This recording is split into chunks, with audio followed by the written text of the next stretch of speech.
There was a long war between the house of Saul and the house of David.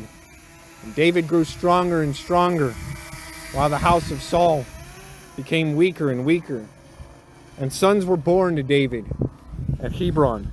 His firstborn was Amnon of Ahinoam of Jezreel, and his second, Chileab of Abigail, the widow of Nabal of Carmel, and the third, Absalom, the son of Maacah, the daughter of Talmai, king of Geshur, and the fourth, Adonijah, the son of Haggith, and the fifth, Shephatiah, the son of Abital, and the sixth, Ithream of Eglah, David's wife.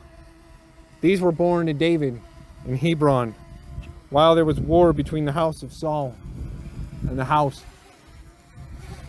While there was war between the house of Saul and the house of David.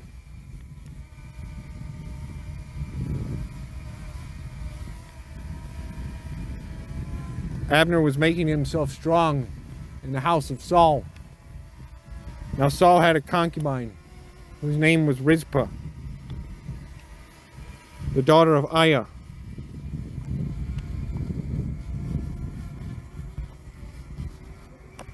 And Ishbosheth said to Abner, "Why have you gone into my father's concubine?" Then Abner was very angry with the words of Ishbosheth and said, "Am I a dog's head of Judah? To this day I keep showing steadfast love to the house of Saul your father, to his brothers, and to his friends, and have not given you into the hand of David. And yet you charge me today with a fault concerning a woman. God do so to Abner, and more also, if I do not accomplish for David what the Lord has sworn to him, to transfer the kingdom from the house of Saul and set up the throne of David over Israel and over Judah, from the house of Saul, from Dan to Beersheba." And Ishbosheth could not answer Abner another word, because he feared him. And Abner sent messengers to David on behalf, saying, To whom does the land belong? To whom does the land belong? Make your covenant with me, and behold, my hand shall be with you to bring over all Israel to you. And he said, Good, I will make a covenant with you. But one thing I require of you, that is, you shall not see my face, unless you first bring Michal, Saul's daughter, when you come to see my face. Then David sent messengers to Ishbosheth, Saul's son, saying, Give me my wife Michal, for whom I paid the bridal price of 100 foreskins of the Philistines. And Ishbosheth sent and took her from her husband Paltiel, the son of Laish. But her husband went with her weeping after her all the way to Bahurim. Then Abner said to him, Go, return. And he returned. And Abner conferred with the elders of Israel, saying, For some time past you have been seeking David as king over you. Now then, bring it about, for the Lord has promised David, saying, By the hand of my servant David, I will save my people, Israel, from the hand of the Philistines, and from the hand of all their enemies. Abner also spoke to Benjamin, and then Abner went to tell David at Hebron that all that Israel and the whole house of Benjamin thought good to do. When Abner came with 20 men to David at Hebron, David made a feast for Abner and the men who were with him. And Abner said to David, I will arise and go and will gather all Israel to my lord the king, that they may make a covenant with you, and that you may reign over all your heart's desires. So So David sent Abner away, and he went in peace. Just then, the servants of David arrived with Joab from a raid, bringing much spoil with them. But Abner was not with David in Hebron, for he had sent him away, and he had gone in peace. And Joab and all the army that was with him came.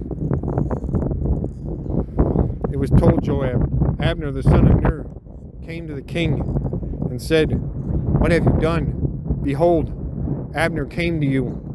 You know that Abner the son of Ner came away so that he is gone. Abner came to deceive you, and to know you're going out and you're coming in, and to know all that you are doing." When Joab came out from David's presence, he sent messengers after Abner, and they brought him back from the cistern of Sirah. But David did not know about it. And when Abner returned to Hebron, Joab took him aside into the midst of the gate to speak with him privately, and there he struck him in the stomach, so that he died for the blood of Asahel, his brother. Afterward, when David heard of it, he said, "I and my kingdom are forever guiltless before the Lord for the blood of Abner, the son of Ner. May it fall upon the head of Joab and upon all his father's house. And may the house of Joab never be without one who has a discharge, or who is leprous, or who holds a spindle, or who falls by the sword, or who lacks bread." So Joab and Abishai his brother killed Abner, because he had put their brother Asahel to death in the battle at Gibeon. Then David said to Joab and to all the people who were with him, "Tear your clothes and put on sackcloth and mourn before Abner." And King David followed the bier. They buried Abner at Hebron, and the king lifted up his voice and wept at the grave of Abner, and all the people wept, and the king lamented for Abner, saying, "Should Abner die as a fool dies?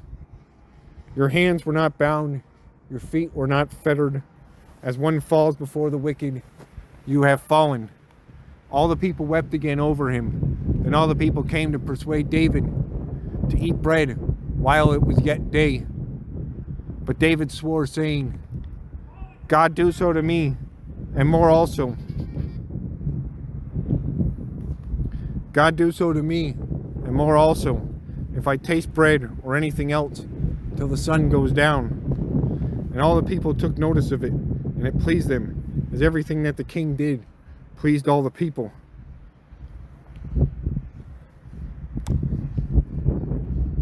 So all the people and all Israel understood that it had not been the king's will to put to death Abner, the son of Ner. And the king said to his servants,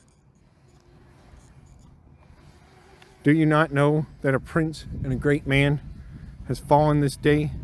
And I was gentle today, though anointed king. These men, the sons of Zeruiah, are more severe than I. The Lord repay the evildoer according to his wickedness."